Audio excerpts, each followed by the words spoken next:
So risk management कैसे follow करना है, ठीक है। तो जैसे कि क्या बोलते हैं, आपका फॉर एग्जांपल पकड़ लो, कैपिटल आपका है 1 लाख, ठीक है। तो पहला जब आप ट्रेड लोगे तो उसमें आपको रिस्क लेना है ओनली 3% का, ठीक है। तो अगर आपका कैपिटल 1 लाख है तो 3,000 का आप रिस्क लोगे, ठीक है। पहला ट्रेड में 3% का रिस्क लिया आपने, ठीक है। तो अगर यहाँ पे एसएल हिट होता है तो आपका 3% का लॉस होगा, और अगर टारगेट हिट होता है तो 3% का प्रॉफिट होगा, ठीक है। अब यहाँ पे करना क्या है, अगर आपका एसएल हिट होता है तब आप लॉग आउट कर दो, ठीक है, क्योंकि 3% से ज़्यादा का रिस्क एक दिन में लेना नहीं है, ठीक है। और अगर आपको थ्रिल है ट्रेडिंग करने का तो आप और ट्रेड ले सकते हो, फिर आपका रिस्क मैनेजमेंट गड़बड़ा जाएगा और आप प्रॉफिट में नहीं रहोगे ओवरऑल। तो पहला अगर ट्रेड आपको एसएल देता है तब आपको लॉग आउट कर देना है, क्योंकि आपका डेली रिस्क 3% का ही होना चाहिए। और अगर प्रॉफिट देता है तब आपको नेक्स्ट ट्रेड के लिए जाना है। तो नेक्स्ट ट्रेड में क्या करना है, नेक्स्ट ट्रेड में आपको लेना है रिस्क 2% का, ठीक है। तो 1 लाख का आपका कैपिटल है तो रिस्क लेना है 2% का, जो कि है 2,000 रुपीज़ का, ठीक है।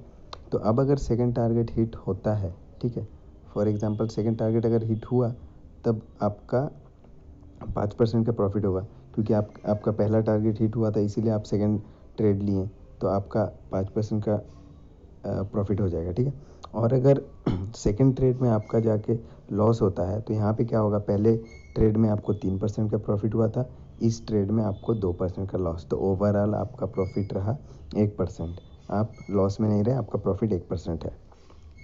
अगर आपका सेकेंड टारगेट भी हिट हो जाता है, ठीक है, तब आपको जाना है थर्ड ट्रेड में। यहाँ भी आपको लेना है रिस्क 2% का ओनली, ठीक है। तब होगा कि अगर आपका थर्ड ट्रेड में एसएल हिट होता है तब आप ओवरऑल प्रॉफिट में रहोगे 3%, क्योंकि पहला ट्रेड में आपको 3% का प्रॉफिट मिला, सेकेंड ट्रेड में आपको 2% का प्रॉफिट मिला, तो टोटल 5% का प्रॉफिट मिला।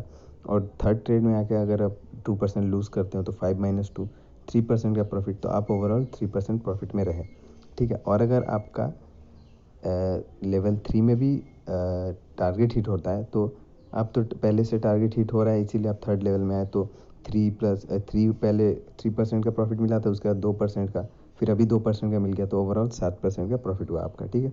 तो आपका जैसे ही जैसे टारगेट हिट होगा वैसे ही आपको अलग अलग ट्रेड्स लेने हैं। अगर आपका जिस भी लेवल में आपका स्टॉप लॉस हिट होता है वहाँ पे आपको एग्जिट कर देना है, ठीक है। तो समझो अगर आपका थर्ड लेवल में भी, मतलब थर्ड ट्रेड में भी आपका टारगेट हिट हो गया, तब आप जाओगे फोर्थ ट्रेड में, ठीक है। तो फोर्थ ट्रेड में क्या होगा, आपको यहाँ पे रिस्क लेना है 1% का, ठीक है। तो अगर यहाँ पे आपका एसएल हिट होता है तब आप ओवरऑल प्रॉफिट में ही रहोगे, जो कि है 6% का। कैसे, पहला आपका 3% का प्रॉफिट मिला पहले ट्रेड में, सेकेंड ट्रेड में 2% का प्रॉफिट मिला, टोटल 5%, फिर थर्ड ट्रेड में 2% का प्रॉफिट मिला, ठीक है, 60%, और फोर्थ ट्रेड में आपका हो गया लॉस, तो 7 - 1 6% का प्रॉफिट, ठीक है। और अगर यहाँ पे आपको यहाँ भी टारगेट हिट हो जाता है तो 7% तो पहले मिला ही था, अभी मिल गया 1 मोर %, तो ओवरऑल आपका 8% का प्रॉफिट रहा।